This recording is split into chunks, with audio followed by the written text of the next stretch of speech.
This is Alternative Talk 1150. Rebecca Callahan wants to help you find and live your unique happy, the kind of life you might have only dreamt about until now. This is Soulful Synchronicities, and here she is, Rebecca Callahan. Hey, it's Wednesday again. I like Wednesdays a lot.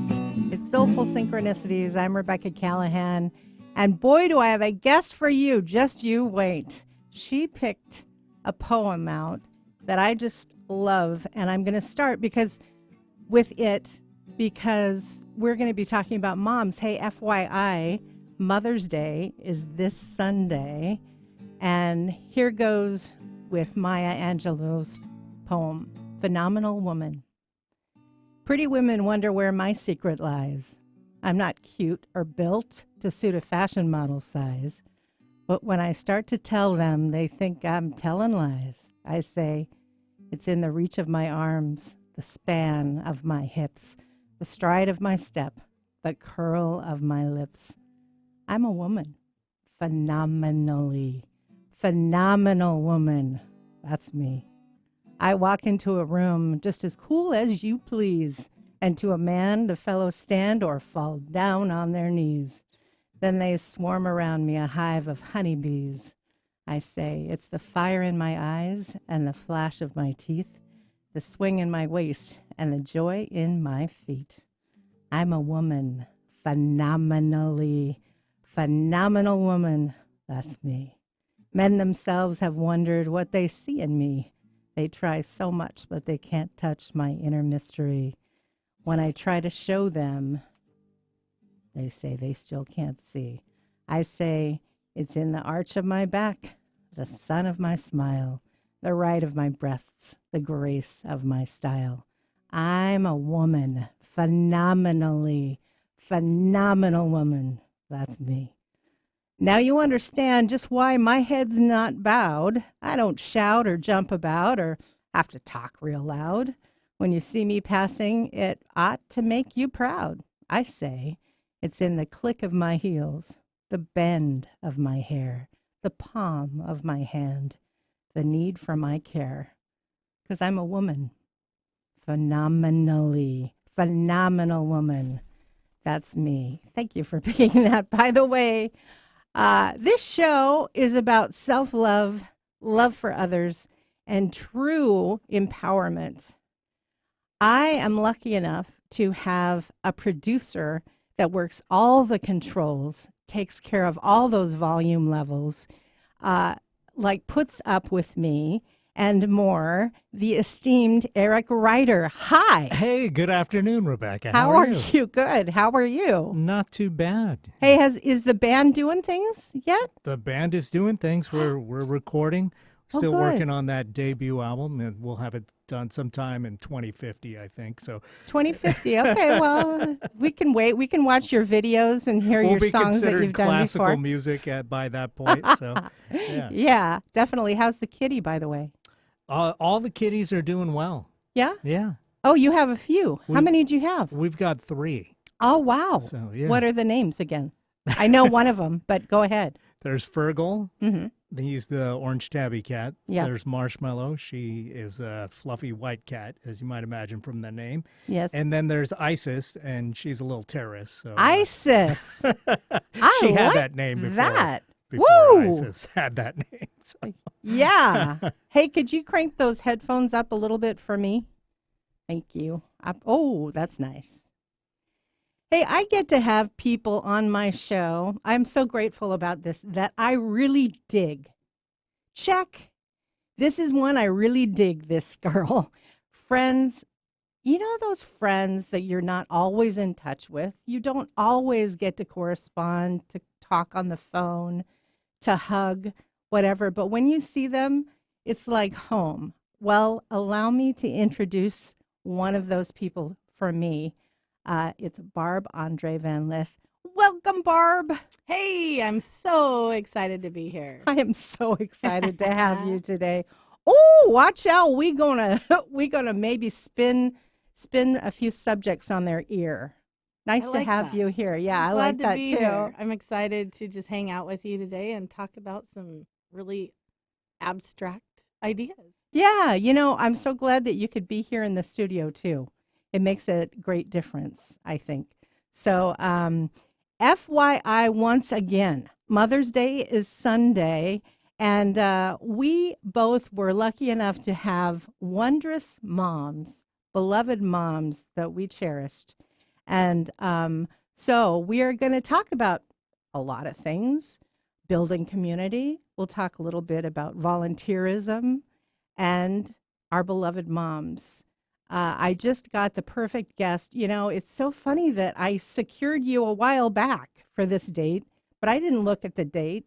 And but when we spoke the other night, it was like, oh man, I just got the perfect guest for the show before Mother's Day. Well, So yeah, I'm when really we happy. both, started talking about moms, we looked at each other, I think both, and said, oh, we got to talk about that. So Yeah. I'm excited. I love, just like yourself, I read some beautiful things that people posted about your mother, and it just made my heart sink. And, I could talk on and on about my mom as well. So I'm excited that this just, sometimes things happen for a reason, maybe a little divine intervention, who knows? Yeah, and I was so lucky to have met your mom, and I've read so many things about you, about your mom as well, that other people have said and that you have said, and we got a chance to talk about her the other day, and we're going to do that today as well. Hey, Barb and I met when I was doing a thing, an 80s music thing in radio called Flashback Friday. Do you happen to remember that, Barb? Oh, I totally remember it in my little cafe, and I Yeah. look so forward to Fridays because you played the best 80s music ever, which is dear to my heart. And, you were always asking people to call in to request, and I had never Yeah. done that. So Really? No. Oh, no, I didn't know that. I had never done that. And so That's you cool. were so cool. And so I then look forward to every Friday calling you. Yeah, definitely. We just had this conversation, like the first phone conversation at the radio station when you were calling for a request. It was like instant connection. I just felt instantly connected with you. And I don't know, but you might even love 80s more than I do, and that's a tall order. Well, I don't know about that. I'd say probably equally, but I do make Maybe. my lady friends, my lady poker player friends, Oh, yeah. endure 80s music every time we play. Endure. So it's just a tradition. Just eat it up, man. And my daughter is kind of shifting, Before she Yeah. hated it when Did I'd she? play it in the car, and now I caught her singing to it. Uh-oh. So she was very busted because she knew a lot of the words. So I think I'm turning her slowly. Well, it's so funny. I was thinking of you driving over. I told you this, but I was playing an 80s playlist, and it was just so much fun. I mean, Devo came on, and how could you not play Devo on an 80s set? You Oh, couldn't. totally. And Cruel to Be Kind, remember that from Nick Lowe, and Oh, yeah. some more. There's great. so much. We could go on and on. Oh, yeah, and we so many could. different genres of it, So New many. wave and the rock and roll. And oh, yeah. Yeah. Depeche Mode was, Was that a favorite? No, that it wasn't a was. favorite of mine, but it was for you. It was. It was very deep to my heart. That's probably the most impressionable because I go to a Motley Crue concert. I mean, that's the beauty of the 80s, right? Yeah. Go to the Motley Crue concert and get your rock on. But then when I was feeling very deep and moved, my was that. go-to was Depeche Mode for sure. Oh, wow. Well, it's love. I know those go-tos. And that was your time too, the 80s, the late 70s really, like when I was a senior, I graduated in 79. And so the 80s were more your time too. And that's important music. And that's why I said she might like the 80s a little bit more better. I'll take it because that's a big compliment coming from you. Yeah, this is a woman that, she feels fortunate. She has a no fear attitude. Barb, you ride by the seat of your pants, don't you? I do. I have kind of all my life, and I've done some very bizarre and out there things. And when I tell my stories, people scratch their head like, holy cow, like you really did that. So I've just always kind of lived like that, and I love it. I'm not gonna look back and have any regrets when I'm rocking in my rocking chair. I'm gonna say I rock this life for sure. I really like that. And all of us friends look on and watch you ride by the seat of your pants and go, "Wow, we could maybe do that." That's encouraging. And you tend to tackle stuff head on and thrive still. No, and I can't. What? Do you know what that means? No, I can't. I don't hear No, that from you I very don't. often. Yeah, we eliminated that out of our children's vocabulary very early. I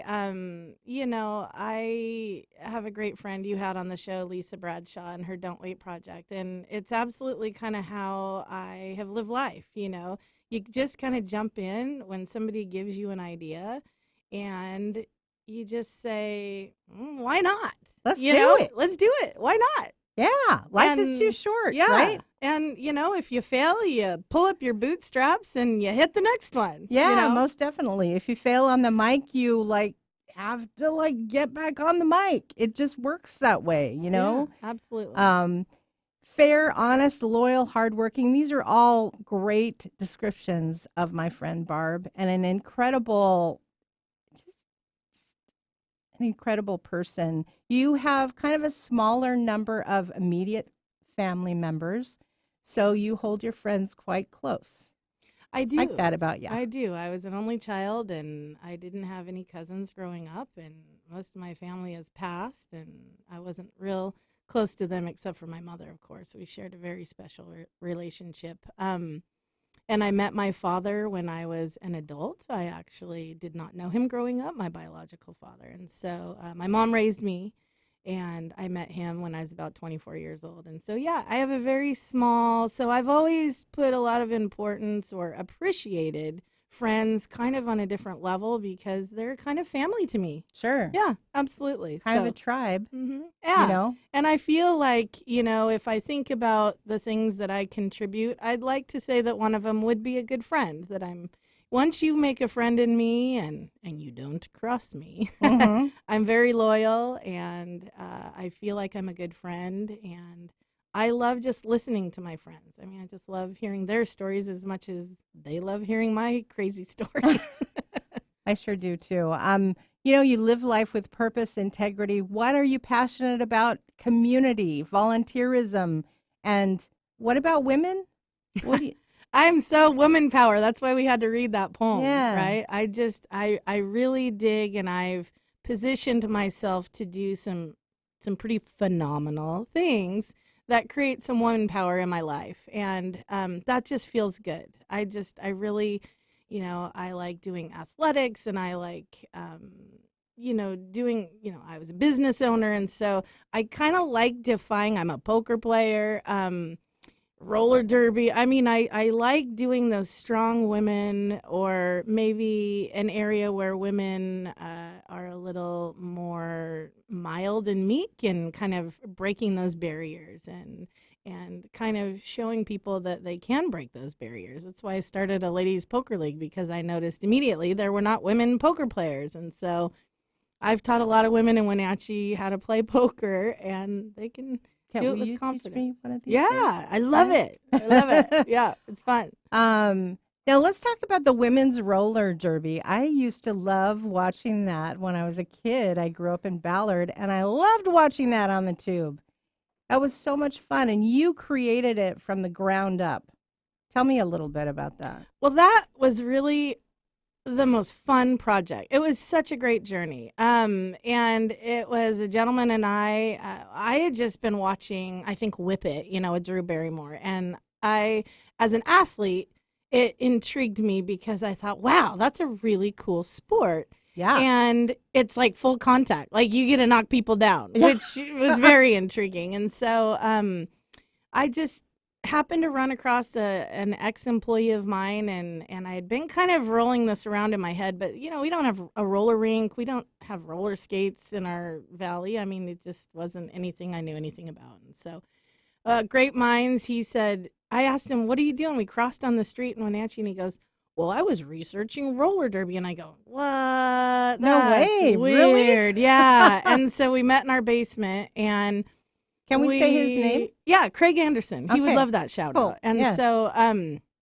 so we met in the basement, and we thought, let's figure this out, so we use social media, and I put it kind of out there, hey, would any of my woman friends be interested in the sport?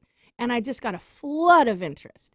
And so I looked at him and I said, well, there's our answer. And so, I called, we went on Rat City Roller Girls over here in Seattle, who are very popular. Yeah. And, I just go right to the source. I look at their website, and they've got lots of emails, but their business manager actually was brave enough to have her phone number there. Oh, good. So I just picked up the phone and called and said, hey, we're in Wenatchee. We want to know how to do this. And we spent 2 hours talking, and she was the greatest mentor. Oh, wow. And they have an amazingly successful roller derby league over here. So anyway, we called a meeting. The Wenatchee World was nice enough to say, anyone interested in roller derby, meet at this good. location. Yeah. And over 100 women showed up. Oh, wow. It was insane. It was cool. So I looked at Craig and I said, I think we're going to do this. And so I had to get the buy-in. I had to engage these women and get them to buy into this grassroots project, because we had no idea what we were doing. And it was awesome. It was really neat. And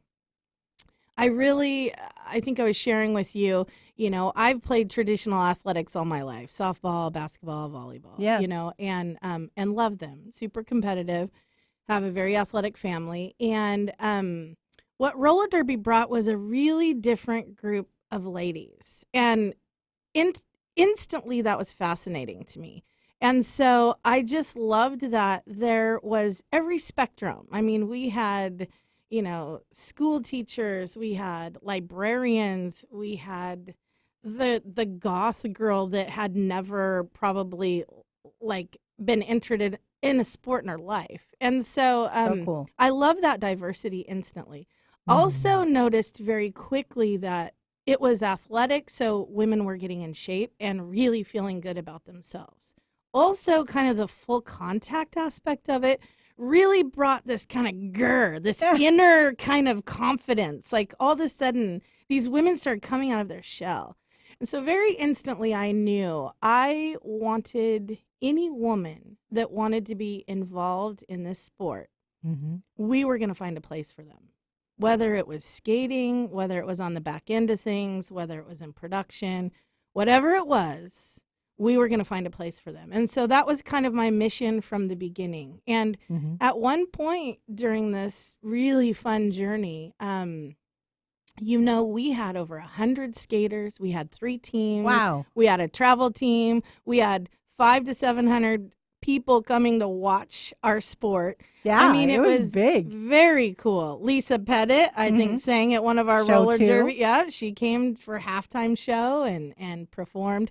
So I just, it's very successful. They are still skating at a very smaller level now, but I just really hope they continue, because I know a lot of people got a lot out of that. And so, again, girl power, right? Yeah, I was just going to say that. You just took the words right out of my mouth.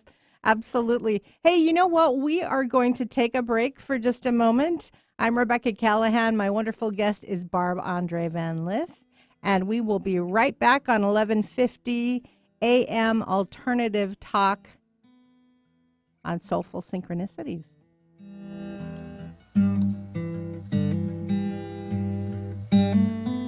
Right now, Doctors Without Borders medical teams are operating in some of the most remote and dangerous corners of the world. When front yards become front lines, at the crossroads of conflict and epidemic, where there are no hospitals, that's where we operate. Your response is critical to our response in places where few others will go. That's where we operate.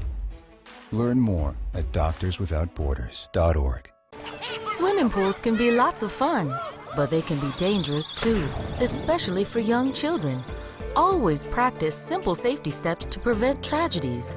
Fence all pools. Teach kids to swim. and always watch them around water. No horseplay. Simple steps save lives. To learn new life-saving steps, visit poolsafely.gov. A public service message from the U.S. Consumer Product Safety Commission. Self-help, healing, spirituality, and more on Alternative Talk, 1150. The show is Soulful Synchronicities, always heartfelt with an electric feel. Now your host, Rebecca Callahan. Let's get into it more with my guest, Barb Andre Van Lith. I've been calling you for years Barb Andre, so most people refer to you that way, I think. But that's the full name. You've been married for 19 years. I think you should be pretty proud of yourself there. That's a long amount of time. I remember going to your wedding too. It was one of my favorites, absolutely. Which one? I went to the second one. Okay. Yes. And mother of 2 wonderful kids as well. And now you moved to Wenatchee. I moved to a place, Stanwood, Washington, when I was a junior in high school. And I know how tough that was because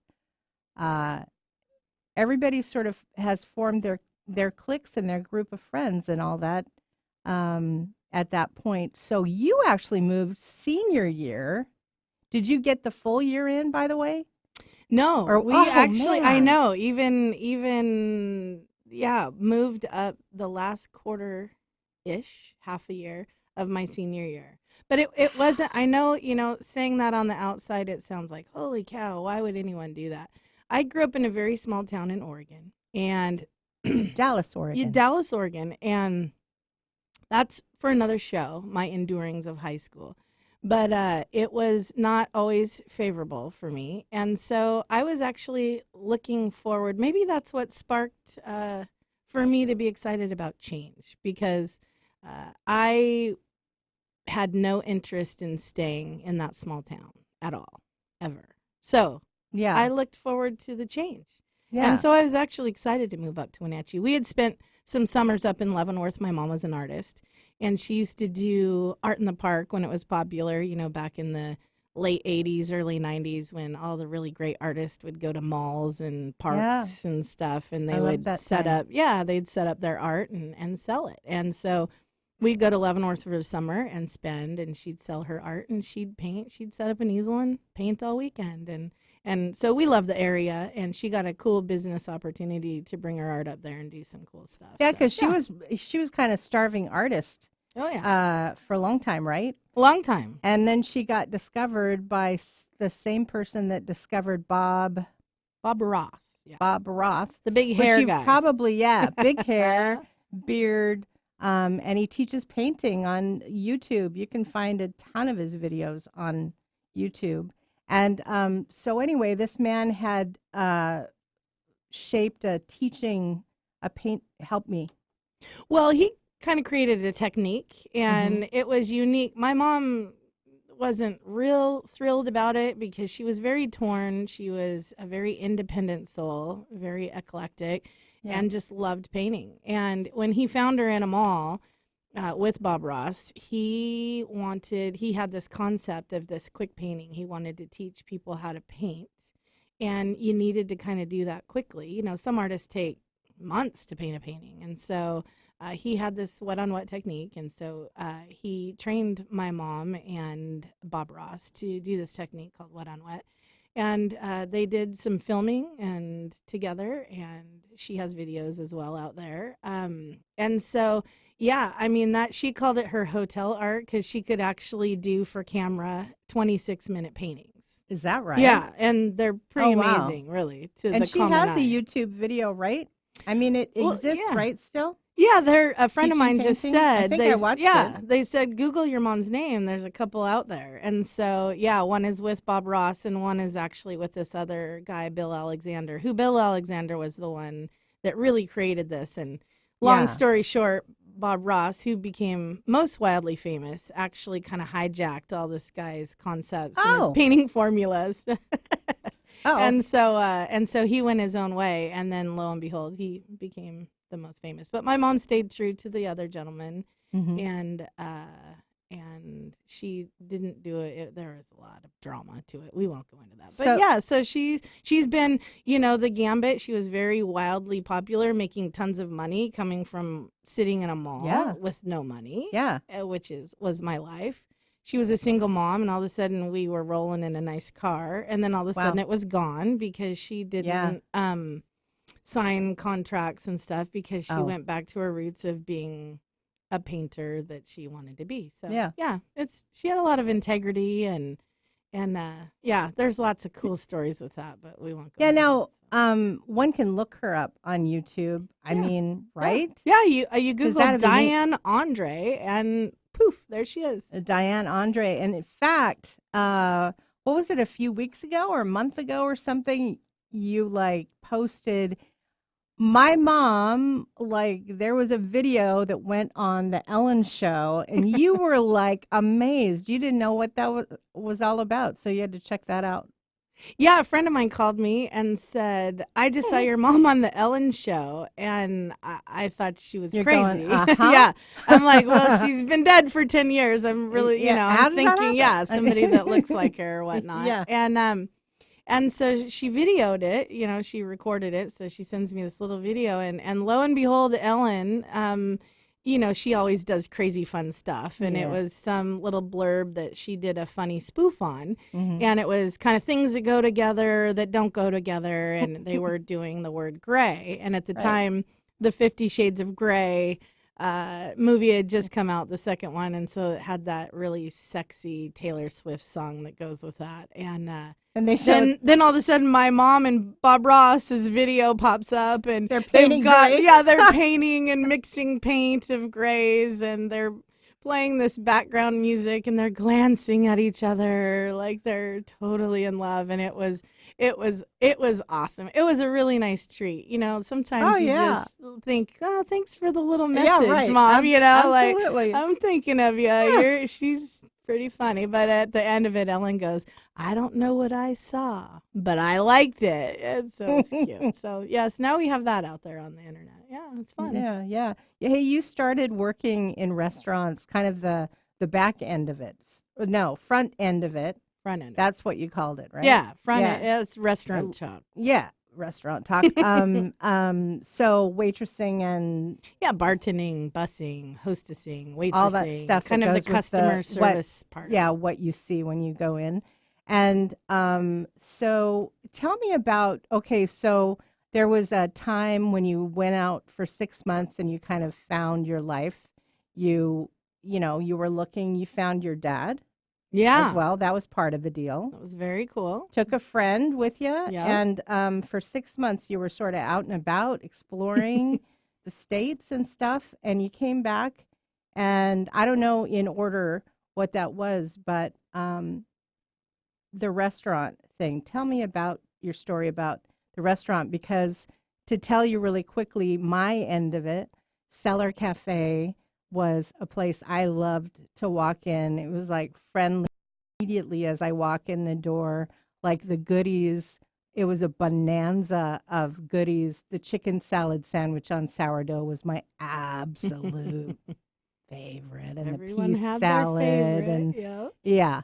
yeah, all that. But tell me, because you had you had a business all of a sudden. But tell me about that, the background of how that happened. Sure. I mean, that's kind of cool because I think that that's really what shaped me as a professional. Yeah. So I think as a lot of young people do, they're trying to figure out, the college route, the non-college route. What are you going to do with your life? I had, worked in restaurants and really enjoyed it. But at the time I was working at a very fine dining restaurant in Wenatchee and making actually pretty good money bartending. And but I knew that really wasn't something that was going to be career, down the road. So I was really thinking, what am I going to do with my life? And so, again, I'm crazy. So I thought, well, what better way to figure it out is to sell everything I own and, travel across the country because, grass has always got to be greener somewhere else. It's so a young person's mind. And you're young. Yeah. It's time.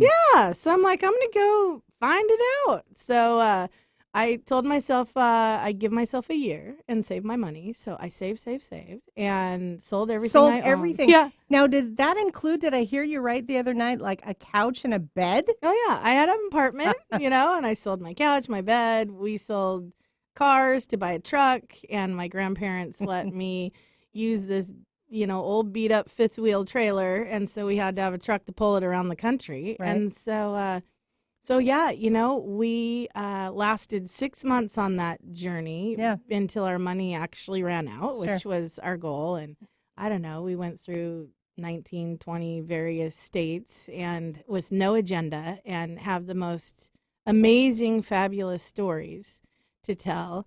One being you hit that earlier was that I did not know my biological father. He was in the Air Force. And so I had a previous address from years back in Oklahoma City. So kind of halfway through that trip, I said, well, let's go down to Oklahoma City, see if we can find this guy. And I did. And so I showed up on his doorstep and introduced myself, and we have chartered Did you hit it off? relationship. Yeah. Oh, that's Yeah, we great. stayed up, every night till 1 or 2 in the morning, getting to know each other, and it was amazing. Yeah, so I That is I amazing. have a great relationship with him now, and met 2 half brothers, which I had Oh, no wow. siblings, no cousins, anything. So when I looked at one of the brothers when we met, him and I looked very similar, and I just remember being so taken back by that. Like, wow, I don't really look like anyone in my life because I don't really have, Yeah.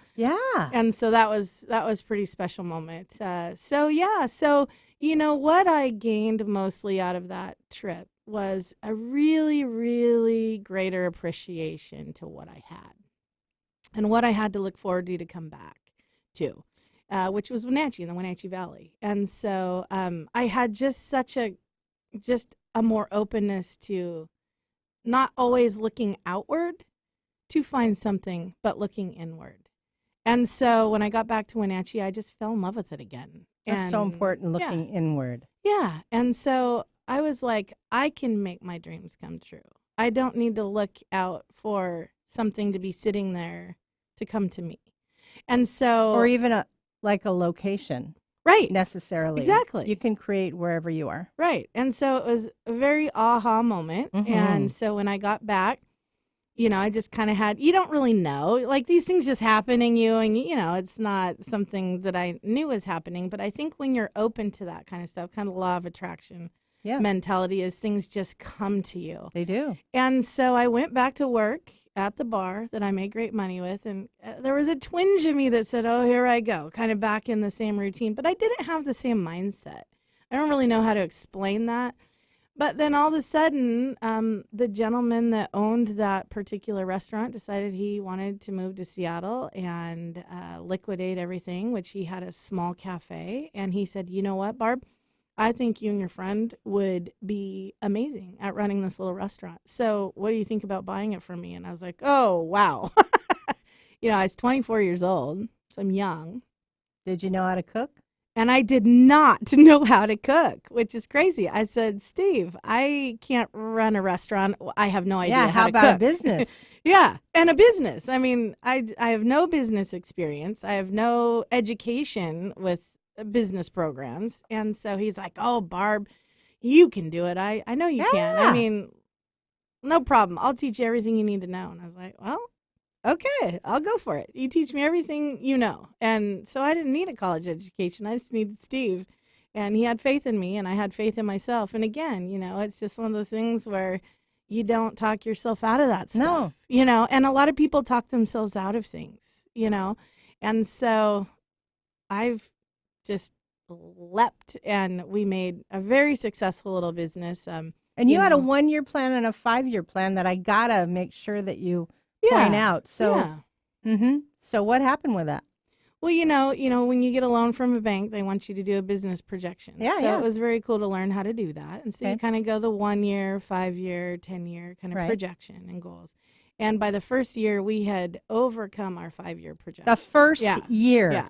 So it's cool. I mean, the first year is the toughest. Yeah, I know. For business, it was amazing. We were both, Chris Honeysett was my business partner for years, and she's awesome. We're working together again, which Oh, talk cool. about full circle. It's awesome. And so we were just the best little team together. And we really were all in with it, and we loved it. And, that's kind of where I got to really know the community more on a personal level. A and whole just, lot, invested into that and just fell in love with the community of Wenatchee. And so, and kind of grew up, being 24 and a business owner. And I had a lot of pride with that, and felt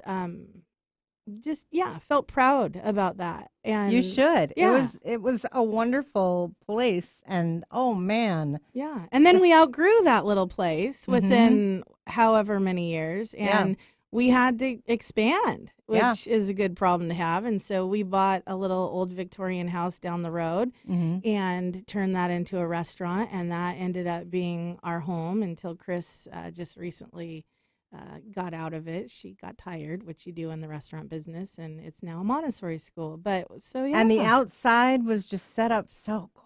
Oh, the too, koi and pond. oh man, it Yeah. was just some great Yeah. place. I just loved it. And Amazing. so and you are catering now with Chris? Yeah, so I started catering about 4 or 5 years ago on my own. I knew that I might like to go back into that because I loved the catering aspect of it. So I just do catering strictly, and Chris is trying to retire, but she's bored because she's got a lot of energy. I knew that wouldn't last long, and so she said, "Hey, you want some help?" And I said, "Don't ask. You don't have to ask twice." Especially oh, go ahead. Yeah, I was just gonna say I've gotten pretty busy, so the help yeah. was welcome. And then we just worked so good together. So Yeah, and especially for our Wenatchee area listeners and watchers, what's the name of the biz? it's Ring a Bells Catering. Yeah. It's like ring a dinner bell. Yeah. Ring 'em bells. Ring a bells. Yeah, cool. So we are talking moms up next. I can't wait. And so we'll take a short break. It's Soulful Synchronicities with me, Rebecca Callahan, and Barb Andre Van Lith. And we will be right back right here on KKNW.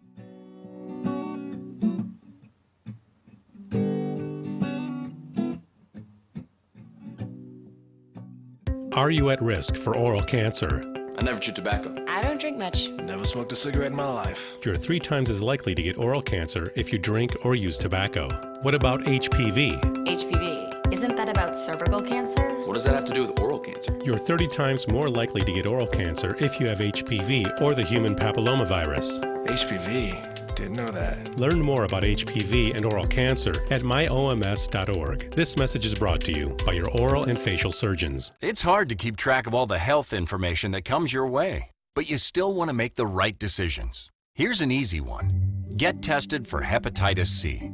It's a leading cause of liver cancer and often has no symptoms. People born from 1945 to 1965 are 5 times more likely to have hepatitis C. The good news is that now it can be cured. Talk with your doctor about getting a blood test for hepatitis C. Know for sure. A message from the CDC. Get your daily dose of variety. Alternative Talk 1150. You're listening to Soulful Synchronicities. Rebecca's job, as she sees it, is simply helping to bring out the brilliance and magic that is you. It's heartfelt with an electric feel. Here's Rebecca Callahan. I found a poem about mom, just moms in general. It's called Mommy, and I changed it just a little bit. So Madison B., I found you online, so I just tweaked it just a little bit. So here goes. You brushed my hair and tucked me in, made me laugh for hours on end. You kissed my boo-boos when I fooled around. Mommy, you never let me down. You held my hand as I got my shots, then took me for ice cream that hit the spot. You bought me go-go boots. That was my change. And Barbies, too. Mommy, there's no one quite like you. You held my hand as I walked through the door. Then you met my teacher as I stared at the floor. You told me, hey, it's going to be fun. And I'd make friends, too. And for that reason, Mommy, I love you. You listened to me talk about the drama and boys, then taught me how to handle it with class and poise. You spoke with wisdom and of things you know. You loved to hear me say, Mom, you told me so. You love the Lord with all your heart, and you're kind and gentle and pretty and smart. If I could be anyone, I'd pick you, 'cause Mom, the world would be better with two of you. You've taught me so much with more in store, and with each day that passes, I love you more. And I find even since I lost my mom and you lost yours, I find that I love her more all the time too. I don't know about you, but she was fantastic. And I'm going to tell you a little about my mom. And she was really into volunteerism. She did Meals on Wheels. She worked with a fish organization, which I tried to look that up last night. And that was when we lived in Seattle, and I couldn't find much, but she was on the phone, networking a lot for that, a volunteer organization. She lined up construction and so much more, involved with her church. She did, when I was a little kid, she did peaceful walks with a sign just urging people to vote. Yeah. Ahead of her time. Yeah, absolutely. And she really taught me some great things with that. She was elemental in busing kids in the 60s, steering towards equality for all. And I love that about her. She was the one that my kids' friends, neighbors always wanted to go over to our house, because Mom was the one that she could hold a conversation with any age, and she was totally with you, totally listening, totally asking questions from what you'd say. And so everybody loved her. She just really kind of harmonized with people, not only musically because she sang, but she she just brought harmony for everybody. It was really cool. Now, I was really having a hard time, as I've said on the show before. My mom had Alzheimer's, and we had all gathered round, our siblings and her siblings, around her bedside, and we had a wonderful time of singing and talking about her and stories and all that. And I drove away thinking, okay, now Mom's going to let go, because she was done eating, that had stopped. And she had also been done drinking any water. She ended up lasting 9 days with no water, which I thought was absolutely unheard of and couldn't be done. But she was hanging on for some reason. And I was talking to a cousin of mine, and she suggested something, because I was dying 9 days. That was just totally, I wanted her to be able to let go of this body that just wasn't working for her anymore. She suggested having a ceremony. I gathered a bunch of stuff. I thought, wow, great idea. And I gathered a bunch of stuff like songs we had sung and that she loved, and Bible verses, and I danced, and I did so many things, read poems that she'd written about me when I was a kid and other things. And I started it out with this picture, big 11.5 by 14 picture of many of my ancestors that were there that day when Mom and Dad got married. Love that. And I said, hey, I invite you, if you want to be part of this ceremony for my mom, she needs to be able to have the freedom to let go of this body that's not working so well, and, be reunited with many. And so I want you involved if you want to be involved. I wrote a lot about her and everything, and it was really a great thing for me to do. And I was lucky enough to be with my mom on her last day, and that was quite an honor. And you have a story about your mom that I have been so anxious to talk to you about on this show. You told me about it the other night. And your mom's body was kind of not doing so well. Yeah, so she had cancer, And so, you have that doctor's appointment where they say you have 5 months to live. So that's kind of, my spouse was pregnant, and it kind of sent our family in a tailspin. I had just given birth to our daughter, so she was about a year and a half years old, or a year and a half. And so, it really rocked my world, because we were very close. When you're speaking of your mother, we share similarities. And this was my best champion in life. This was my cheerleader. This was the person that I could do anything, and she would be there and love me unconditionally, which it just doesn't happen very often. Well said. Yeah. And so she was just special. I just could go on and on. But yeah, I have a great, I loved when you shared your story about your mother, because, death sometimes, we just don't want to talk about it. We're afraid of it. We don't want to talk about it. We're in denial of it. We do everything not to do it. I mean, and in other countries and stuff, it's celebrated. I mean, it's just so natural. As part of life. Yeah. And so, there's a lot of stigma to that. And for me, it being the greatest person that I knew and in my life, I never wanted to talk about it. I mean, I just didn't. I was in complete denial and avoidance of the whole subject. I was lucky enough to have been able to move her into my house. And so I just feel so fortunate for that. And so one day I'm sitting there. My mother was, just a little backstory about who she was. She was a very spiritual woman, and not in the religious way. Yeah. More in the quantum physics, kind of new age energy. She just really felt connected to the universe, and really had a different way of looking at things. She was just an artist, and so she was just very colorful, and she would often try to pull me out of my box, get me to color outside of the lines, and she was just that mom. And so she was always challenging my creativity and to think differently. She was a different thinker. Same thing with my friends. We'd be all gathered together, and somebody'd be missing, and we'd be like, "Where is so-and-so?" And they'd be out down at the couch with my mom having a conversation. Oh, wow. I mean, I love that. Yeah.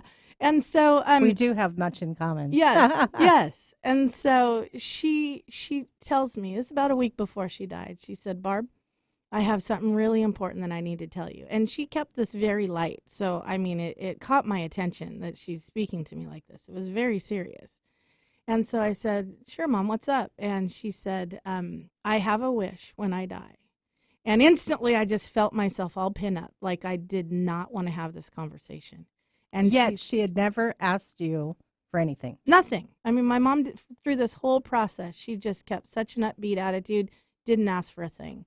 And so she says, "I need you to not cremate my body." We were going to be cremated. We kind of had that deal. So I knew that. That wasn't a shock. "I need you to not let them cremate my body for 3 days and 3 nights.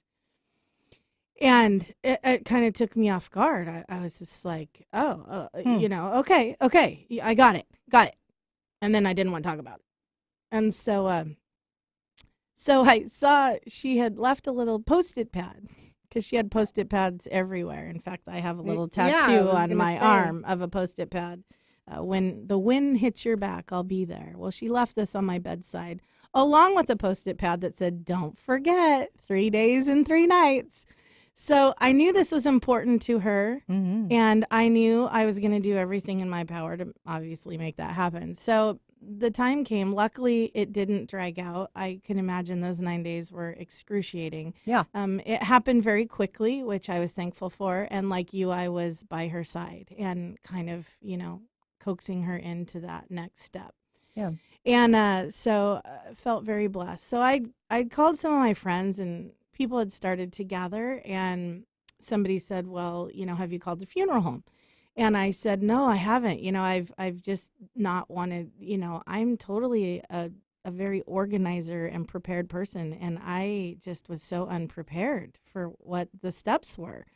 And so I said, "Well, I guess I have to do that." And then it dawned on me. I said, "Wait, she has requested to not be cremated for 3 days and 3 nights. And so another friend of mine says, "Oh, well, that's interesting. Well, why?" And I just took a deep breath and I said, ugh. I said, I didn't ask her. I mean, I didn't want to talk about it. They're like, you didn't ask her? That's kind of a big deal, Barb. Yeah. And I said, I know that kind of right now would be a big deal to know why, wouldn't it? So another friend of mine who is Native American, part Native American, she said, I had a chance to get to know your mom for a little while. And her belief systems, a lot of time, were very similar in the Native American belief system. So I'll tell you, with the Native American beliefs, when a person dies, they feel like they don't do anything with the body for 3 days and 3 nights. That was kind of important as well with that tradition. And it gives them time to swirl. The soul kind of swirls around until it goes into and kind of does unfinished business or whatever you believe in, kind of takes care of things. And then on that 3rd night, she said, you make all their favorite foods, their favorite drink, you send them off with this big celebration of their life. And so I said, when she was speaking, it felt exactly like what my mom would have wanted. And so I said, there's well, your confirmation. Yes. And so I said, well, now what? I said, now we have to figure out, I'm a control freak. If I send her off down to the crematory, how do I know they're not doing this? I can sit down there. Yeah. I'm going to have to pitch a tent to make sure they don't do this. It's the only thing she asked me. I got to make it happen. Yeah. So my friend said, well, if it's for spiritual beliefs, maybe they'll let you keep her here. And I said, okay, that's kind of weird. And so I called the funeral parlor and I said, hey, my mother kind of thought, is that legal? Because when you mentioned that the other night, I thought, I wonder if that's even like. Well, yeah, because instantly with being the food person, I was like, health department, I've only seen this in movies, like Gone with the Wind, down south. Yeah, so I just thought, well, I don't want to get in trouble for keeping my mom's body. You hear those stories, like, I don't want to get arrested because I've, and so, if you'd asked me if I had my dead mother's body in my house for 3 days, it's just nothing that you think is a part of this journey. Would never have conceived of that. No, we're trained to, you die, you go away, especially in the U.S. rapidly. Yeah.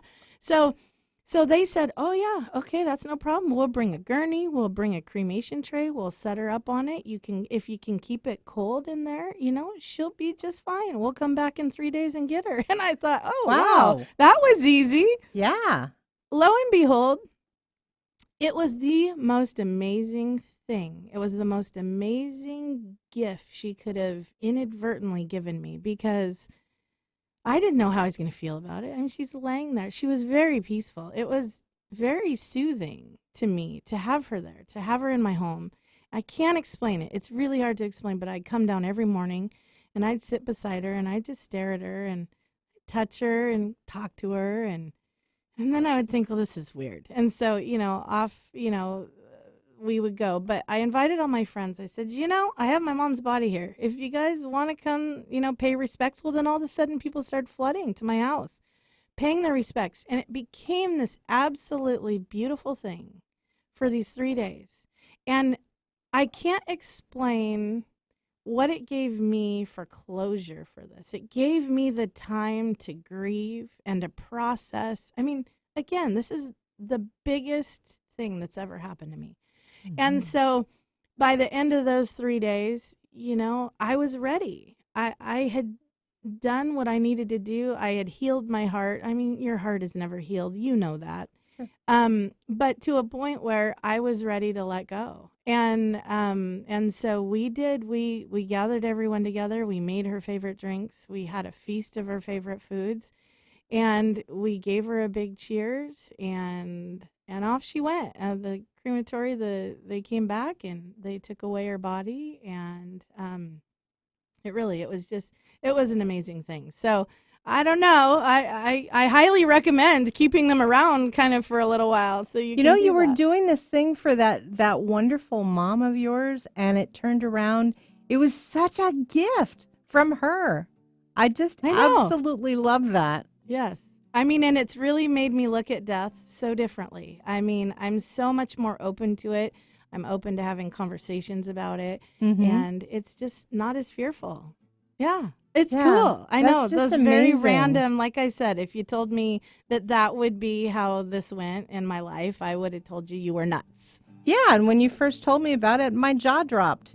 Probably, I would think, because wow, but it was like it was so healing for you. So, anyway, that wraps things up. We're going to have a very interesting show next week with Jennifer Bouchon, Oh, I love Jennifer. marketing guru and empowering you to get to the yes.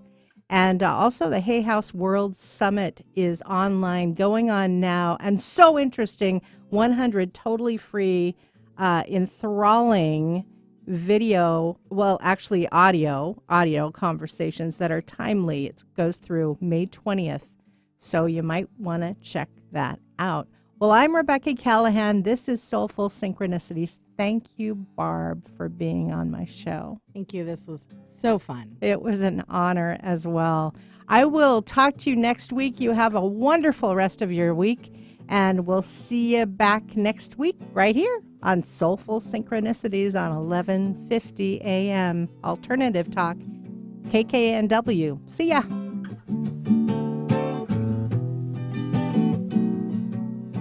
The views expressed on this program are those of the host, guests, and callers, and not necessarily those of KKNW, its management, or other advertisers. Contests are the responsibility of the host of this program and not KKNW. This is Alternative Talk 1150 AM, KKNW Seattle, and KNUC 98.9 HD3 Seattle.